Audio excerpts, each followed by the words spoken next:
Malaking tulong para sa minimum wage earner na si Karen Tripulca mula sa Albay. Ang benting bigas meron na program ng Department of Labor and Employment o DOLE Bicol. Kwento niya, bilang cashier, hindi sapat ang kanyang nasa mahigit 5,000 na sweldo kada kinsenas katapusan sa gastusin nila sa bahay. Pamahal na rin daw kasi ang mga bilihin. Kaya para sa kanya, malaking kabawasan ng murang bigas na alok ng pamahalaan, lalo na sa mga tulad niyang pinagkakasya lamang ang maliit na sweldo.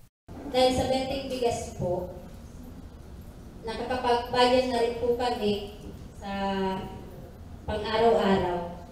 Dahil sa ngayon po, pataas ng pataas po ang mga bilihin.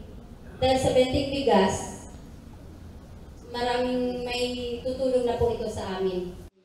Ayon sa DOLE Bicol, nitong July 2025, umabot sa 4,054 na minimum wage earner sa rehiyon ang nakinabang sa naturang programa. Anya, sa ilalim nito maaaring makabili ng hanggang 10 kilong bigas kada buwan ang mga minimum wage earners sa halagang 20 pesos per kilo o sa halagang 200 piso lamang.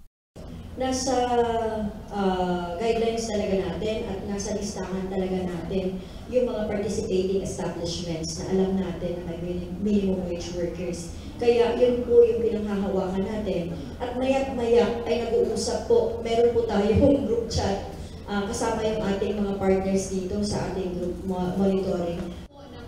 Siniguro naman ng NFA Bicol na sapat ang supply nilang bigas para sa nasabing programa.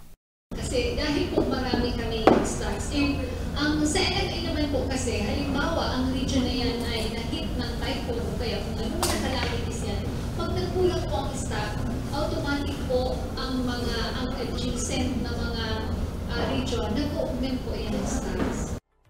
Ang benting bigas meron na program ay isang interagency initiative kung saan katuwang din ng DOLE at ng NFA sa pag-iimplementa ng programa ang Department of Agriculture Bicol. Bahagi din ng programa sa pangako ni Pangulong Bongbong Marcos na mabigyan ng abot-kayang bigas ang mga Pilipino. Samantala, patuloy ang DOLE Bicol sa pagikayat sa mga employer na may mga manggagawang minimum wage earners na makibahagi na rin sa nasabing programa. Para sa mga balitang Tatak Bicol, Rose Bilista.